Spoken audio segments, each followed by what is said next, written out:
Hey guys, welcome to the Hollywood Raw YouTube page. Make sure you drop a comment, like, subscribe. Do all the fun things. Follow everything. We're here to entertain you guys. What are you waiting for? Hurry up, let's go. Enjoy.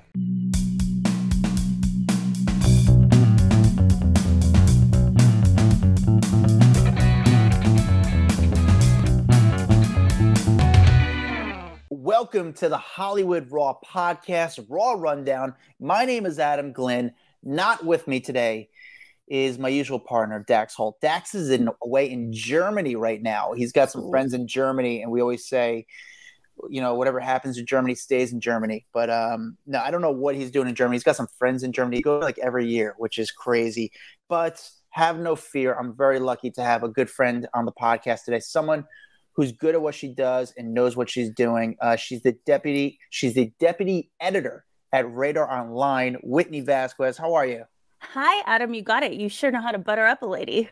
No, listen. I'm honestly, Whit. It's funny you're on the podcast today because I love talking to people. Like I interview celebrities all the time, but I love talking to people within the industry. People that I always say black belts, and you have had more than a decade experience in this work. You love what you do. You've done all different sides of this industry. Me and you met while we worked at a company that we shall not name, but if people know what that company is. But now you're kicking ass at Radar Online, where you're the deputy editor.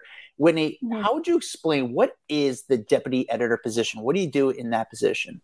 So basically, like a deputy editor is like a junior chief editor in charge, basically. So I assist our editor-in-chief, who kind of like runs the show, runs our news desk, decides who writes what stories people work on. So I listen to pitches from our news team.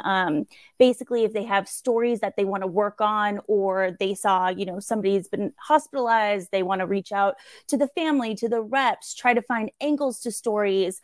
We approve those. We kind of help the junior reporters, guide them, along the process, just because, again, like you said, we've been in this industry for so long. Like we kind of know from beginning to end and how to work the system and what to do. And so I kind of like try really hard to guide newer reporters and help them learn the fundamentals of reporting. We fact check everything. I go into a lot of stories, help edit them. And then when my editor-in-chief is gone, I take the reins of the whole news operation. So that's cool. Let me ask you this, and this is like a personal question, because news is not 9 to 5. It happens at all times of day, all times of night. Is it hard to turn it off, especially in this industry? Like, do you have anxiety from just always being surrounded by this? Like, you go to sleep at night knowing some stuff could go down. You know what? I think like everybody who's been in this industry long enough knows that you're always going to have some anxiety. You can't always just shut off. Trust me. Like I've worked really hard on myself to kind of give myself a little bit of grace and a little bit of that time. Yeah. It's such a it's so competitive.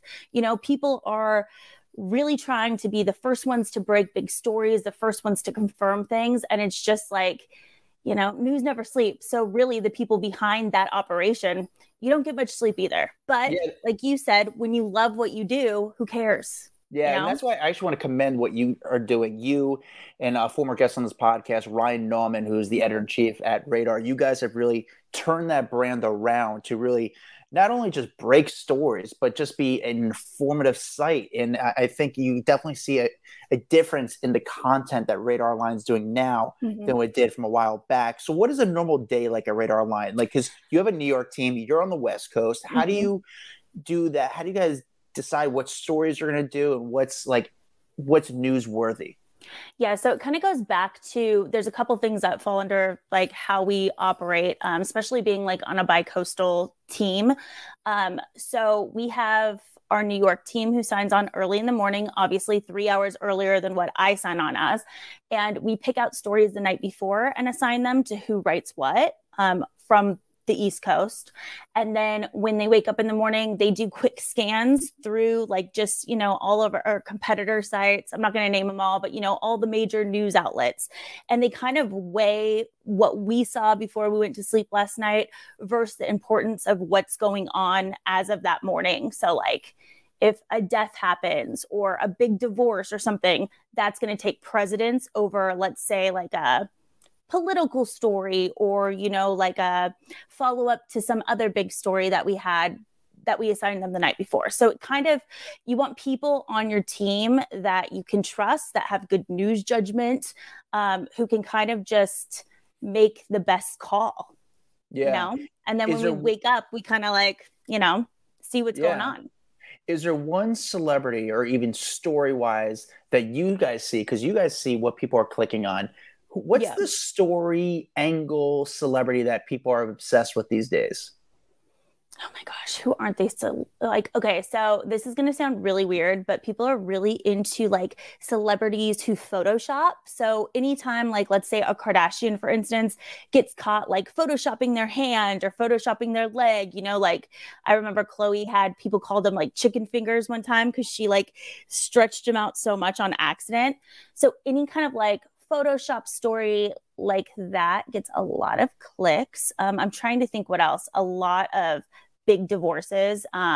We have just like some really high hitting celebrities. So like no matter what we post about them, it's like regardless of how it could just be pictures of them walking, it's like click, click, click, click, click. You know, people want to see stuff that they're not used to. So old celebrities who haven't been out in a long time, who, you know, are spotted, you know, now they're in a wheelchair, like people just want to see what they look like, where they are now. I love those. I love those galleries. Where are they now? I it's so fun for me because the people who do the where are they now galleries on all the entertainment news sites, they pick such random people, and I love random celebrities. So for me, it's really fun to see what they look like. I had a crazy day today. I met Donald Trump. And I've met him before. Actually, no, I should say this for the regular episode. Because I know I'll talk about my experience with Donald Trump today. But I didn't meet him. This is not the first time I met him today, but I had an interaction with him today, and I'll get into it during another episode. It is interesting timing, though. I was going to get into it because it's so long, but me and Dax will kind of get into it. But what I want to get into you is the raw rundown. We're going to discuss the top 10 stories of the week, and you and I were just discussing it wasn't a great news week. There wasn't that much fun stuff going on. I was even struggling picking out 10 stories. I was like, should I even do 10? Maybe we should do 7. But somehow I thought of 10 somewhat interesting stories. If you love entertainment news, you're going to love that stuff. And again, Whitney Vasquez is joining me from Radar Online. Thank you, Whitney. Let's start the countdown with number 10.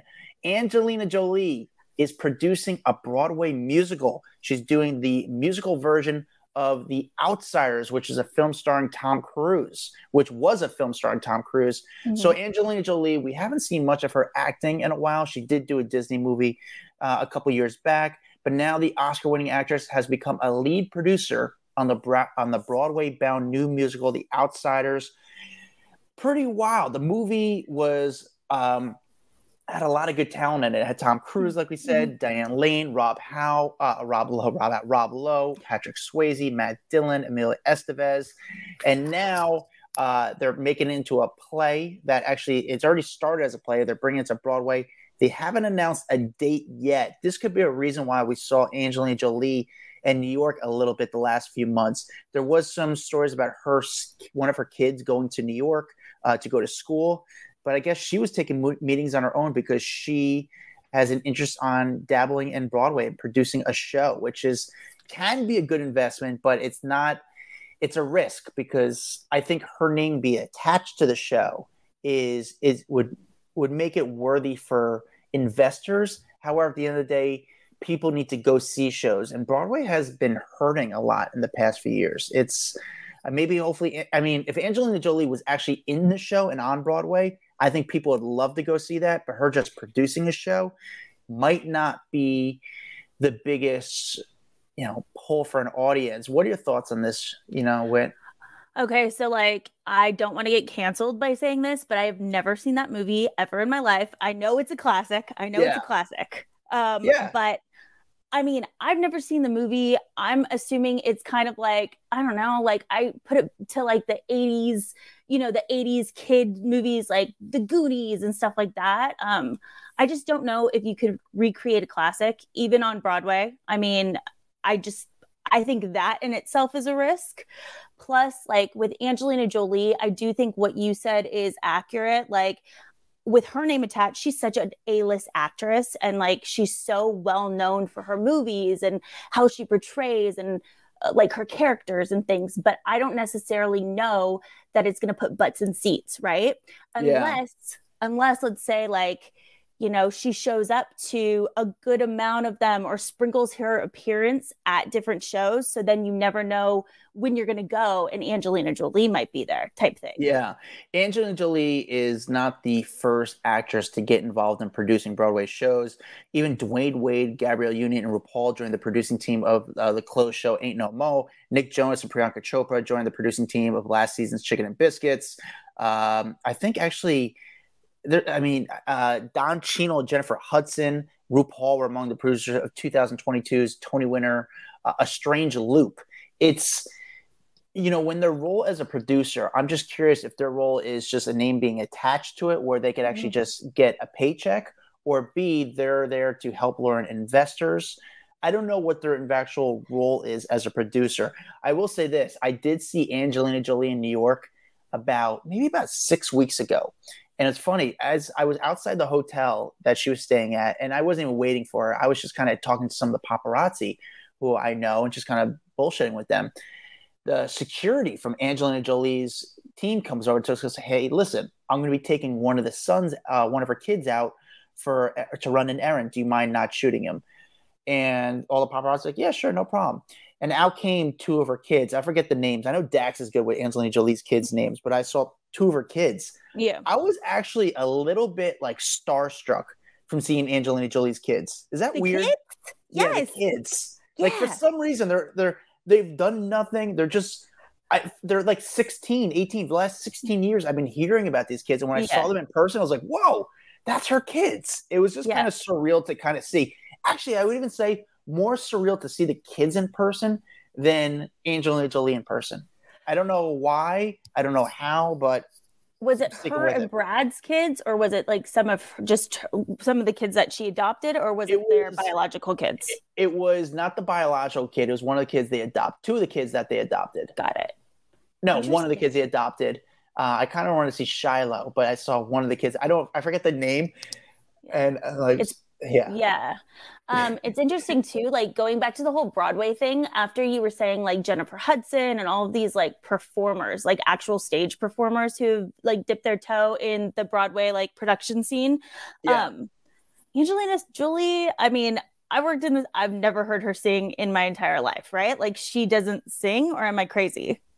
I think they're going to make this show into a musical.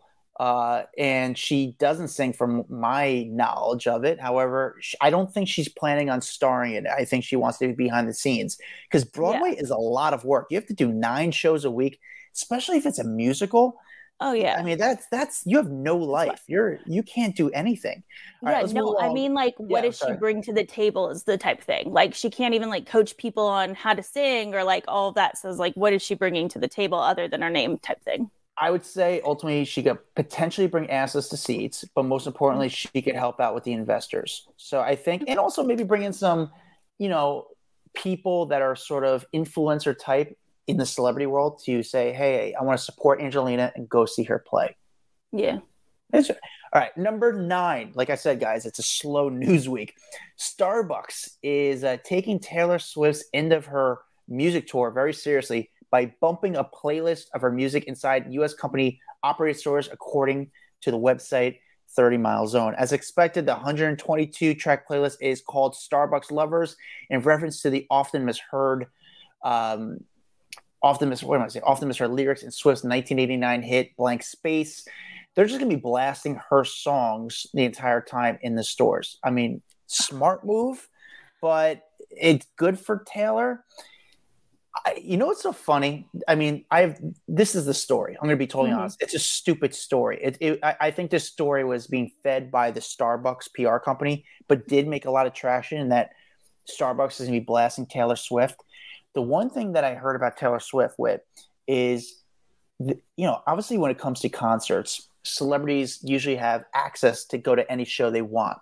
Mm-hmm. When it came to Taylor Swift, you couldn't get tickets from her. Her team wasn't giving out tickets to anybody. If you're a celebrity and want to go see Taylor Swift, good luck. You're buying tickets like anyone else.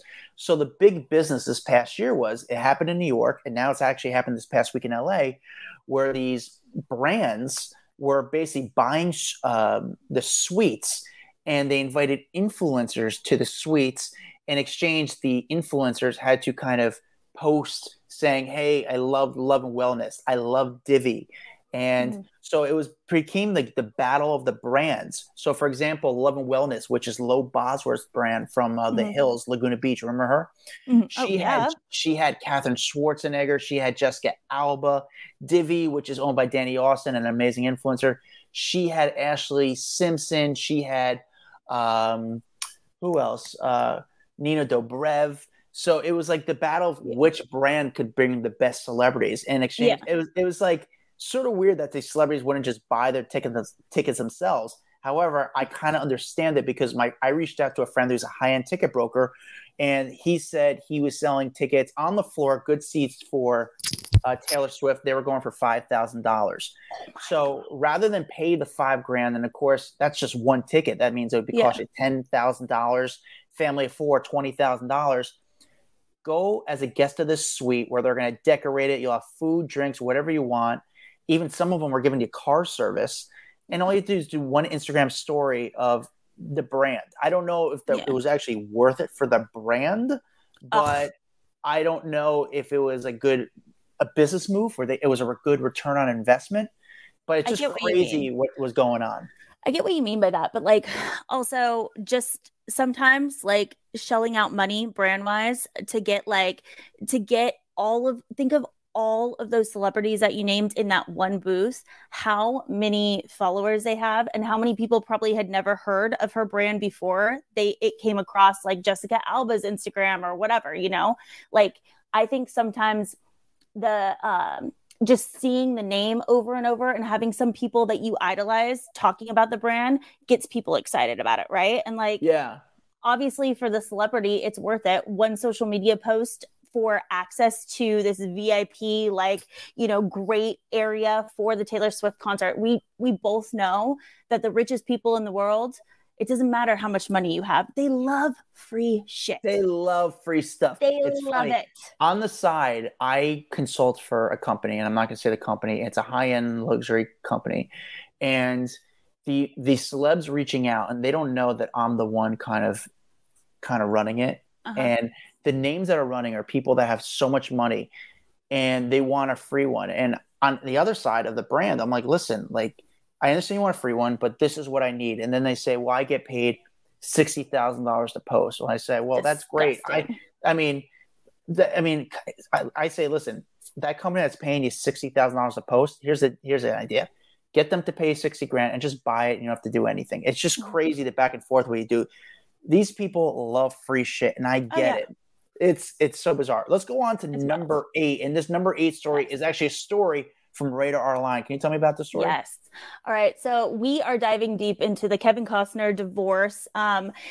For anybody who's paid any attention, this has been such a nasty split from his wife of almost 20 years. Her name's Christine. They have been going back and forth. She's been challenging his prenup.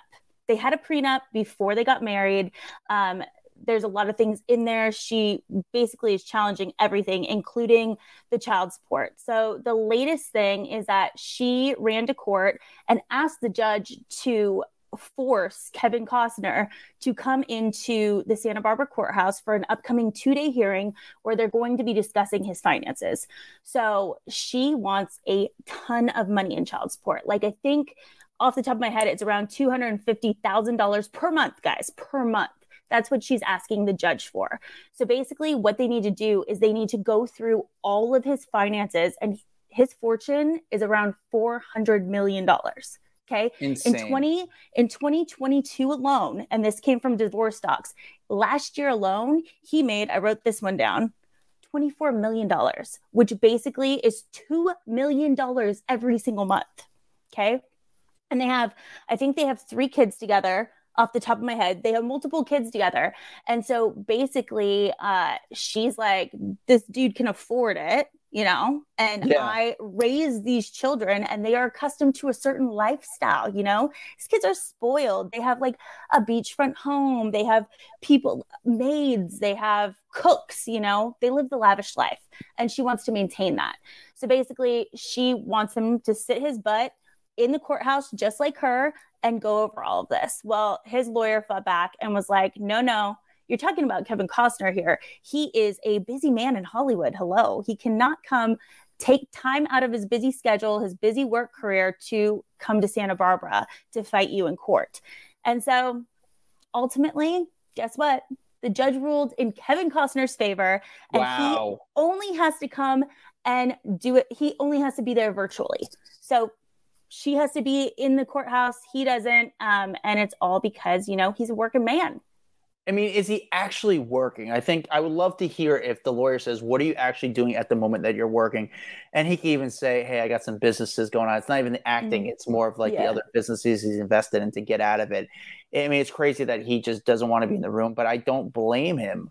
I wonder, like with this situation, this is like a power of, the rich, and he just has a lot more money, and therefore he doesn't have to be in the room. I think my ultimate kind of thing I learned from this whole news story, and not just the radar, just been following the Kevin Costner situation for the past month, is these two just do not like each other. And I'm very curious, what was the tipping point? What was the point where they said, we cannot longer be together? We will probably, I wonder if we'll ever find that out, but probably not, because she will be paid very handsomely to never kind of talk shit about Kevin.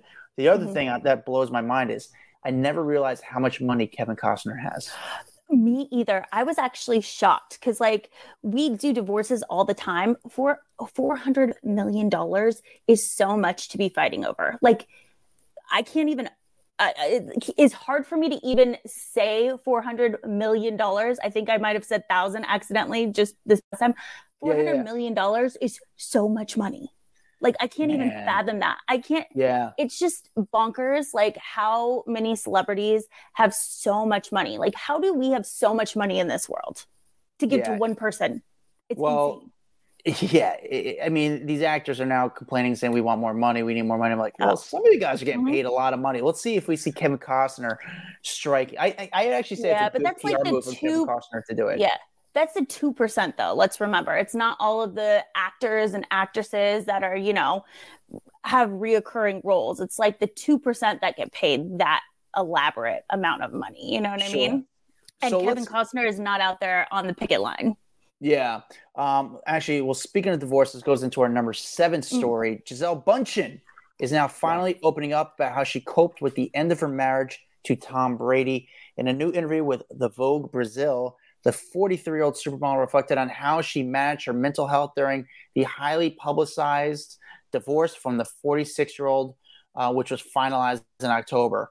I mean, that is I give her credit. She's finally speaking about it. But what she says, I've always trusted that every situation, no matter how challenging, has something to teach us. What did she say? I'm sorry, I'm going to start from the beginning. I've always trusted that every situation, no matter how challenging, has something to teach us and happens for our growth. Breakups are never easy, especially when there's a whole media speculating every step of the way, she told the outlet. Yeah, she continued, I try to focus on my children, my health, and my projects and dreams. So, I mean, she kind of discussed it, but she didn't really discuss it. That's, I love how we make a story about this, but it's she briefly went over the divorce. I think people just, what I want to know is she did this interview with Vogue Brazil. Put to sleep, put the end, that whole story that she was dating her kid's jiu-jitsu coach. Remember there was a story about her dating. This was right after they got divorced. There were stories that she was dating the jiu-jitsu coach. Take it. Here's your moment to say, you know what? This did not happen. Because she didn't kind of acknowledge it, I think there's some sort of, some shit going down. And I get it. Maybe it's because she doesn't want to affect the fuel kids, the fire. Fuel the fire with Tom. But I don't know. I think it's rightfully so. It's if you really want to get into it, tell people, hey, I never dated this guy, because I thought that was sort of slanderish in a way. No one knew what was going on. Yeah. And I thought it could be weird, but they were seen together multiple times. Tom, on the other hand, I know is he's on the prowl. I know he's on the prowl. Irina Shank. Are you kidding? So let me ask you this, Whit. You're on the inside. Is Yeah. that actually going on? Do you think him and Irina were actually romantically hanging out? I think that it might not be. I think that, yes, that they did. They hung out and they spent a night together, because there are paparazzi photos showing her leaving the hotel and arriving the hotel the next day in the same clothes. And supposedly they hung out at like Tom Brady's house that he rented or whatever. So it did indicate that she spent the night, based on the paparazzi photos, based on what the agency gives you. You know, they're always upfront with they always tell you, you know, what date these were taken, you could, like, what time, all this stuff. So we did see her come in and out in the same clothes on a different day, a night and a morning. So that does indicate that, you know, something did happen. And then sources do say that they like met and they started kind of like exchanging numbers. And what I think is it's just casual. It's just laid back. Whether it actually goes anywhere from here, who knows? You know what I mean? I'm actually very curious with how Tom Brady dates. And the reason is it's different. And I had to say this. I'm not going to say it. No, fuck it. I'll say it. I'll say I don't want people to come after me. If a woman dates a guy, I think guys, I would say this is in general, we don't hear much about the guy. And I'm sure it's happened in the past. Let's say Giselle dates a guy. We don't hear the guy kind of talking smack or kind of spreading their story. Now, I know this might sound a little bit crazy, but Tom, where are you going with this? Well, here's what I'm saying is Tom has to be very picky on the women he chooses. And he has to find women that, let's just say he DMs a girl. Tom Brady cannot DM a girl and say, hey, let's hang out. He cannot go on a dating site. So what does he have to do? He has to rely on friends. He probably has to rely on his manager or agent, say, hey, do you have any agents? This is what I guess what happens. Tom Brady goes to his agent and says, hey, can you help me find the girl? The agent goes to a modeling agency and says, hey, do you have any single women that might be fit for Tom? They send a bunch of women. He gets to pick, and then they go on a date and see if there's some synergy. That's how I think it works. You are not crazy. And working in this industry, I know that has happened plenty of times with high profile celebrities in the past, and nothing might come of it, but it's all, you know, smoke and mirrors sometimes. Like, they're seen out together. But I will say that I think Tom and Irina, from what I read, what I remember is that they met at some wedding, maybe earlier this summer. And so I personally think what happened is they chatted, they kind of, they probably felt some vibes, but whatever. And then I think one of them most likely went to their agent and was like, hey, I met so-and-so over the weekend. I didn't get their number, but like, I liked them or whatever. Yeah.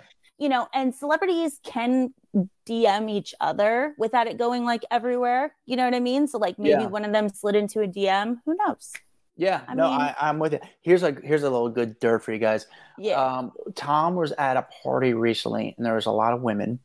One of the women tried sneaking a photo of Tom. One of the other guys at the party noticed that, and they had to politely and quietly kick the girl out of the party. Yeah, I believe it. Pretty great. Yeah, pretty wild. Will say though, as a female, I know why people love him for football, but I don't see any appeal. Like, I think he'd probably be bad in bed, honestly. Yeah. He does not look like somebody that like lets loose and can kind of get down and have any kind of fun. You know what I mean? I don't think that. I've always thought that like he gives me the ick, like he's romantically. He's not your guy. Who is your guy with? Well, I'm married, but who's the celeb guy that you're like, this guy is like the real deal, the one that you think actually moves the needle, and not even just for you, but in general, because I think a lot of women might feel the same way about Tom, because I think it's more guys that fantasize about Tom than women.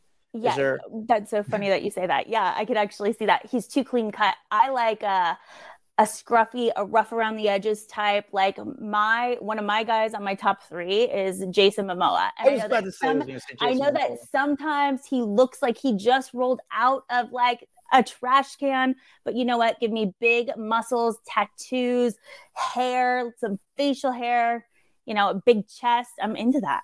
I get it. I understand what you're saying. Jason Momoa seems also like normal in a way, like he's just around. I don't know. I just feel like it could be pretty interesting.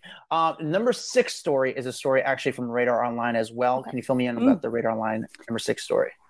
Yeah, so anybody who's a country music fan or anybody who's a music fan in general, this might kind of piss you off a little bit. But Miranda Lambert recently had a show where she actually stopped in the middle of her ballad to scold a couple girls that were like towards the front that she saw who were trying to take a selfie.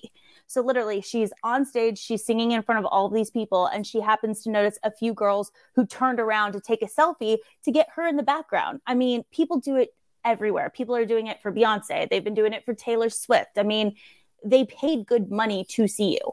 So she stops her ballad on her microphone, literally says, hey, I'm going to stop singing right here. These girls are supposed to be listening to me sing right now, and they're just taking selfies, and y'all are pissing me off a little. She said that in front of however many hundreds of thousands of people. She got so much backlash for this, right? Because people are like, what the hell? Like, these people paid good money. It's not out of the ordinary. It's not like they climbed on stage and tried to take a selfie with you, you know? They're minding their own business, enjoying their time. And so people actually like started to call for like boycotts, and, you know, just she faced a lot of backlash. Twitter was not nice to Miranda Lambert after this. They were not. So what happened to her? So how does she deal with it? So basically, like, people were kind of calling like for her career to come to an end, which is really, really like, ooh. And it was rumored that she was kind of stepping away for a little bit. And so we actually got in touch with her rep, who was nice enough to provide us with an answer, basically said that she is stepping away from being on stage, but only because she already had a pre-scheduled like music video that she was already going to shoot. So supposedly it had nothing to do with all of this backlash. It's not like she needed time away like people were guessing. So she will be back on stage, but the girl's got to shoot a music video. When you call the reps and then you say, hey, we're doing this story, how do they react to you when you call them? Like, do they understand your job? Are they assholes to you? Like, what's it like? Because this is not the best story, I'm sure, for her. Yeah. So how is it on your end when you get you make that phone call? You guys can imagine, like, you get all kinds of different answers. Some reps are awesome. Some reps laugh and just like are happy to provide a statement. Some reps are assholes and they yell at you and they make you feel like you're stupid for asking questions, but you have to remind them, like, this is my job. You have a job. I have a job. The reason why I'm calling you is because your job is to provide me with answers or tell me no comment, that you don't want to comment on anything. So like, you do your job, I'll do mine. You know, I hope for the best. I hope that we build a relationship and a rapport with each other. And I make that clear when I call. And sometimes, you know, they are ridiculous stories and I'm laughing about it too. So then like stories that I call and I'm like, you know, this is ridiculous and I realize this, but I have to do my job. So you click with some people, you don't click with others, and you just kind of learn how to work around it or work with the system, you know? Yeah. I had a weird situation this week. I was sort of pissed off. There's that big podcaster, or social star podcaster, the girl who interviewed Drake, Bobby Alathoff. Oh yeah, Bobby. She was in New York this week, and I reached out to her rep to interview her. And I said, hey, listen, it's Adam Glyn. I would love to interview Bobby. I'm a huge fan. Just a quick, fun thing on the street. I think what she's doing is awesome. The rep didn't respond to me. And I said, hey, listen, like, I hit her up 3 times. She didn't respond to me. And I saw she was doing other interviews. Some of them weren't even as – I know I could get more reach on my interviews than them, the outlets they're doing. And I was pissed off. So I'm like, fuck it. I try to do the right thing by going through the publicist. But what happens is when you go through the publicist, you go nowhere. So now it's like I'm sick of kissing publicists' ass when they don't play game with me. And it's like, listen, this publicist who represent Bobby, they also represent some very huge talent. I'm not dumb. I didn't go for their big names. I went for someone it's girl Bobby. She's sort of like trendy right now, where I'm making your job easy. I'm making you look good for your client. Exactly. Why would you allow her to fucking not do the interview? Yeah. And it's weird that you wouldn't allow her to. It's funny. If I went to Bobby or if I went to Celebrity and I let them know that person, their publicist, denied me the interview, I think they'd be pissed. I think they'd want to know that the interview came through. And I know that from dealing with another big celebrity told me that they told their publicist, who they pay $7,000 a month, I will say yes, let me decide if I want to do it or not. But I want to know of every single request that comes in. Don't and I was really shitty to the publicist. And what I'm going to do, I'm not going to play game anymore. I'm going to just do what I do and be sort of aggressive in my interview style to get what I need to do, because I'm sick of being a nice guy and being taken advantage of. As you should. Yeah. And I mean, so that's Adam the game. is going for it. Fuck the publicist. I'm going right to the source. Yeah. And I mean, like, that's the kind of ridiculous thing about it when they don't want to work with you. It's like, dude, like, let me help you. You know what I mean? Like, let me help you. I work in the press. I work in the media. Like, I can do things, you know what I mean? Like, it just like, it doesn't make sense when they just shut you down or they're rude to you. It's like, okay, well, doesn't make sense. Smart people get it. And then when it becomes people trying to be, out alpha to showing power, they don't. And that's what they do. So again, there goes, they just made it worse for their other clients, essentially. And I'm not going to help them out. Let's move on to number 5. Remember last month when Cardi B threw a microphone at some unruly fan's head? Well, now that microphone is selling, actually just got sold this week for nearly $100,000 in an eBay auction.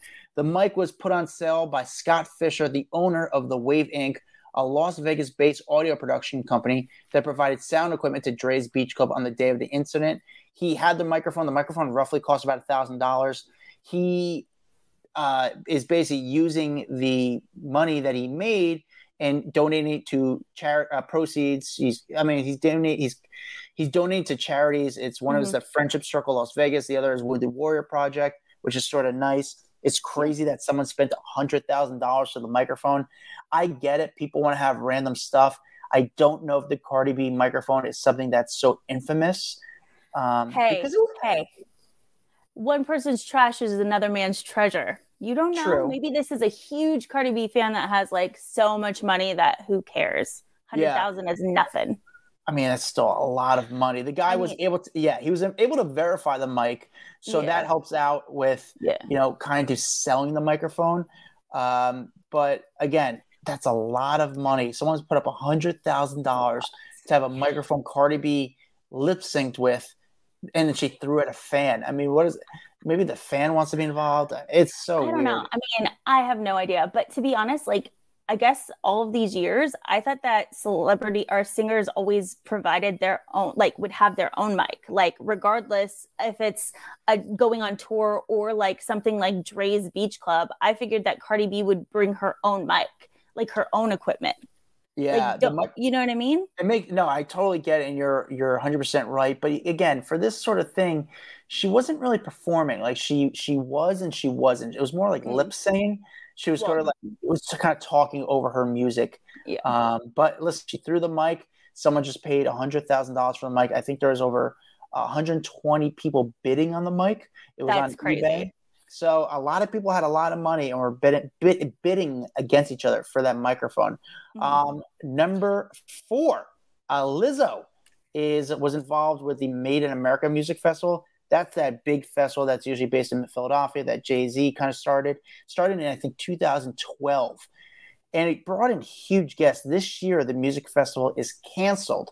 Here's the weird thing is Lizzo was the headliner of this show. She was the headliner of this music festival. But now the concert is canceled.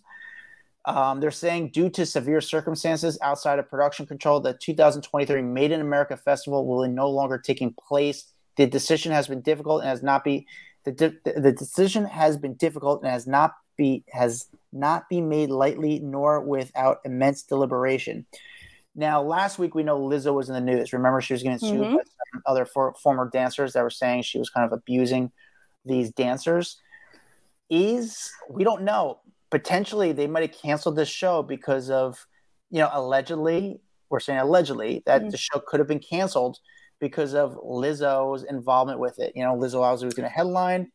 We don't know, but it is a big music festival. It's been going on for more than a decade now, and it's put on by Jay-Z, but it's no longer happening. So I guess people are trying to speculate: is it being canceled because Lizzo is the headliner? What are your thoughts? This is my thing. Okay, I don't know necessarily. I actually don't believe that it was canceled because of Lizzo for this reason only. They could have found anybody else to headline. They had plenty of time to get another big star in there. They could have just replaced her. And then they could have said, for, as the time being regarding like what's going on, her legal issues, like we've decided to replace her. I personally think that it probably contributed to it, but it kind of sounds like it might have already started unraveling. Like there were things behind the scenes that kind of caused it to just like not go. But why wouldn't they just replace the headliner? Like people have done that. Look at Travis Scott after the Astroworld thing. He got replaced a couple times. It's like, it's so easy. And especially when you're Jay-Z, you own Rock Nation. Like get big stars in there. Get somebody else. You're 100% right. I think we don't know why exactly it was canceled, but it does get to a slippery slope where that means Lizzo has to keep her mouth shut and everyone has to kind of lie. Eventually, maybe possibly the truth would come out saying, hey, the show was canceled because of Lizzo's recent lawsuit, and we're going to wait on this until it kind of comes to light. Well, I think too, like this legal battle might take a while because she's not standing down. She plans to fight back. And it's like she was sued by 3 dancers who had all of these misconduct allegations, basically saying that they were they were weight shamed, and that, they got fired for all these different reasons. They felt pressured it was like an over sexual environment where they were preached Christianity a lot because her dance captain is like really into religion and vocal about it. And now supposedly they have even more people we know that they've had more people that spoke out because they've done it on social media. But now even the lawyers are saying, actually, we've been contacted by more people who are like ready to like back up this lawsuit. Yeah. So, it's going to be interesting. And it's going to be a while to this Lizzo lawsuit kind of settles. Number 3, this is a sad story. Sandra Bullock, her longtime partner, Brian Randall, has died. According to the family, they released a statement. It says, "It is with great sadness that we share that on August 5th, Brian Randall passed away peacefully after a 3-year battle with ALS. His family shared Brian chose early to keep his journey with ALS private, and those of us who cared for him did our best to honor his request." ALS is very serious. I respect that they kept the whole thing quiet because it's hard to keep things like that quiet when it comes to Hollywood. I forgot, it's funny. So Bullock, who's 59, met Randall, who was a model turned photographer, when he photographed her son Lewis's birthday in January 2015. They took their relationship more public later this year, including appearance at Jennifer Aniston and Justin Theroux's wedding. So that, you don't see Sandra Bullock much. They're a very private couple, I believe, and I could be wrong. I think they live in Texas, so there's no paparazzi. I'm sure they just kind of keep very low key. But very sad situation. Sandra Bullock is like one of those people that you always want her. You always want to see her happy. Yes. Yeah, you want to see her happy. And obviously, before this relationship, she was with someone. What was that? Jesse, the guy from Jesse James, right? Jesse James, and then he had that infamous he cheated on her at a fair. And then it's crazy because he married a porn star, and then they just had a kid within like the past 3 months. And the porn star and him almost got into it because she alleged that he was doing some stuff. I don't know. Total wild. It's messy. Basically, it's a messy, really. So Sandra Bullock has had some crazy ups and downs in her love life, but obviously this is just a very sad moment. And there's not much to say. That it's just they're asking for donations to be made to ALS Association, the Massachusetts General Hospital. Sad story. We wish the family well. Number 2 story of the week: Caitlin Bristow and Jason Tartick they broke off their engagement, which I think came to the surprise from a lot of people, but also didn't, because if you watch their social media, so if you don't know who they are, Caitlin Bristow was on The Bachelor, and then she became the Bachelorette. Jason Tartick was actually on The Bachelorette. He didn't get the girl, but they kind of met through friend circles. Yeah, because they weren't on the same one. They weren't on the same one, started dating, and she's got a very big podcast. He has a very big podcast. They're very big and very vocal on social media. Well, I think a lot of people in the last month or so, 2 months, have noticing that Jason and Caitlyn haven't been liking each other's stuff on Instagram. They haven't been seen together. So they eventually, Caitlyn went on her Instagram and said, "Hey, I'm going through a lot right now. If you guys could," no, what happened? I'm trying to think how they made the announcement. They basically, yeah. Do you know what happened? Yeah, I mean, people have been speculating, like you said, for a while, just because they're known for putting their lives out there for everybody to like see, you know, and they stopped doing that. So everybody was like, red flags, red flags. And then they ultimately, after like kind of, you know, maybe posting like a little bit of, you know, how people post like ominous stuff and it feeds, like it fans the flames of already like all the speculation. Yeah. That's kind of what they were doing. And then they finally came out with a statement that basically was just like, you know, we have deep love and admiration. It wasn't without like really trying, but we've decided to split. I will say that the one thing about their statement that really tugged at my heartstrings is they share 2 dogs. And so they said, well, they're not going to stay together. They're going to try really hard to co-parent these dogs together. And I mean, I love that because I can't imagine splitting up with somebody and having that love for that one dog and then like not seeing it every day. But at the same time, it's like, how hard would that be to share something that you love so much with your ex, like, and have to see them all the time? I think that would just be like so horrible. Yeah. Jason put out a long message on his Instagram the other night. And then Caitlyn says she's basically she did Instagram stories. So Jason made a post. Caitlyn did stories. She basically said she's going to take a little break from social media, but she did say, "Thank you for the support and love over the years. I'll be forever grateful for this beautiful person that was brought into my life. I'm beyond heartbroken. Please be kind as we go through our individual journeys to heal." She also asked for people to pray for them, which I thought was interesting. Mm-hmm. But then all of a sudden, Caitlyn's seen at LAX the other day, and she gets shot by a paparazzi.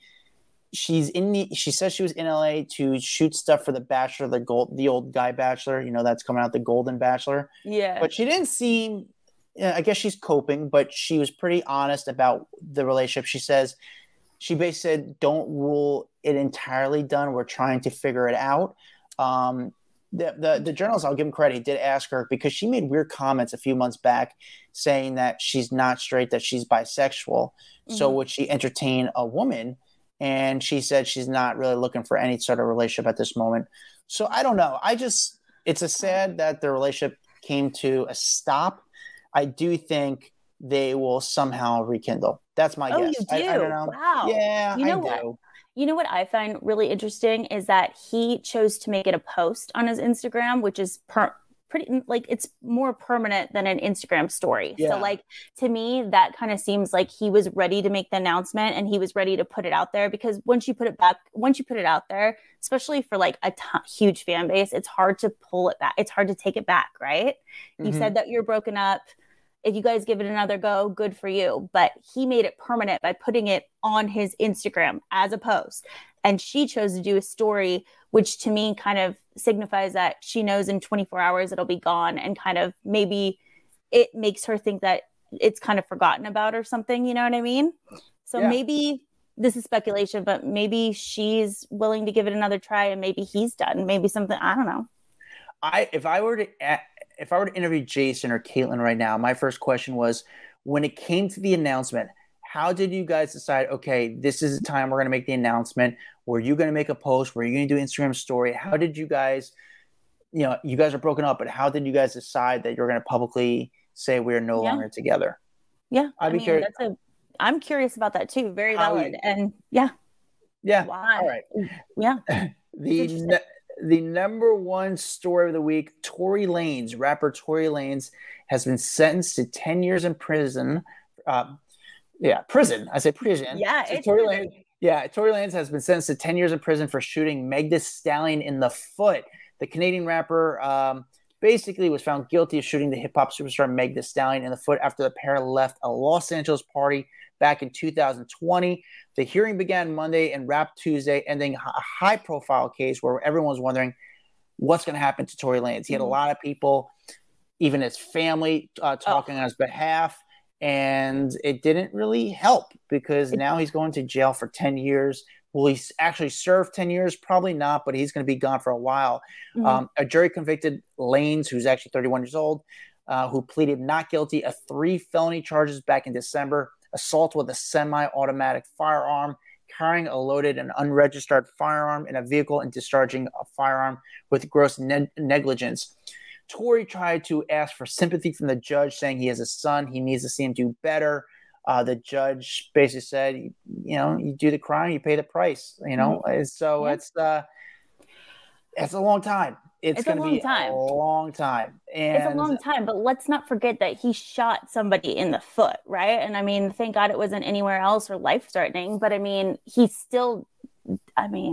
pulled out a gun while she was outside of the car and told her to dance, bitch, supposedly. Well, actually, he's been convicted. So yes, he told her to dance, bitch, according to Megan, and he started firing shots at her foot. So that seems pretty deliberate to me, if I do say so. Also, what shocked me about this whole sentencing hearing is that, like you said, a lot of people spoke out on his behalf. Like, a lot of people wrote letters, including his family. But the person that shocked me the most was Iggy Azalea wrote a letter on his behalf. Dude, this is wild. Tell me about this, because this is... It's insane. So, like, basically, Iggy and Tory Lanez were rumored to be dating a few years back, and he ended up producing one of her albums, or he announced that he was going to produce an upcoming album. And to be honest, I kind of forgot about the rumors that they were dating. I forgot about that they even had a connection, right? I was like, this is so weird about Iggy. And she asked the judge to basically give him, what'd she say? She asked the judge to give him a not life-destroying sentence. Okay. Something that would transition him, but something that's not like life-altering, basically. And so, I mean, 10 years is pretty life-altering. I mean, I would think he's not going to do that much, but he's going to do a few years, and it's going to change him. Probably, it's going to change it's going to change his career. It's going to change. I mean, I wonder if he will have a career when he gets. It's going to be very unique, very weird. He also spent a lot of money on attorneys. He spent a lot of money on this attorney, Jose Baez, who's a famed attorney. And, you know, so it's funny. His lawyers argued for probation and said he could be released from jail to a residential substance abuse program. They claimed Lanez had alcohol abuse disorder, anxiety, and post-traumatic stress from the unexpected death of his mother when he was 11 years old. The prosecutors said they were skeptical of the claims, which were not presented throughout the trial. So that's an interesting thing, that these lawyers were just throwing anything out there. And the prosecutors like, dude, why are you bringing this up now? Why don't you tell us during? Yeah, I think too, because Bias was brought in later, because that's Casey Anthony's lawyer too. So he came in a little later. So I don't think that, I think that he was basically pulling strings, anything that he could do to try to, you know, get him a lower sentence, get him out of, he was always going to go to prison because of his convictions, but, you know, he wanted a lower sentence. There was no way that he was just going to get probation. Like, no way. The prosecutor said this case has nothing to do with mental illness. He shot Megan because she bruised his ego. Oof. That said that in the courtroom. That's pretty crazy. Well, that is the top 10 stories of the week. Whitney Vasquez, where can people follow you? You can follow me on my Instagram, GetItWhit, GetItWhit. Also, all my social medias. Twitter is wit at GetItWhit because somebody stole my name and I can't get it back. But yeah, follow me, follow Radar Online, keep up with all of our stuff. You can also email me, find my email on Radar Online. If you have a hot tip, I'd love to hear it. I love Whitney. Again, Whitney is she's the head person. She's one of the head people at Radar Online. She crushes it over there as the deputy editor. She is good at what she does, and she's crushing it over there at Radar Online. Whitney, thank you for joining me. Thank you guys for watching it on YouTube. If you're listening to the podcast, thank you. Leave a review. It's the best thing to do to support the podcast. Shout out to the private Facebook group, Off the Record. I highly suggest you guys join Off the Record. It's a really cool group on Facebook where you guys can ask us questions. You guys talk to each other. It's a great group. And I'll see you guys next week when Dax is back. What's up, guys? If you like that video, there's plenty more where that came from. Make sure you like, subscribe, hit the bell so we can just feed you all the goodness daily. Hurry up. Come on, let's go.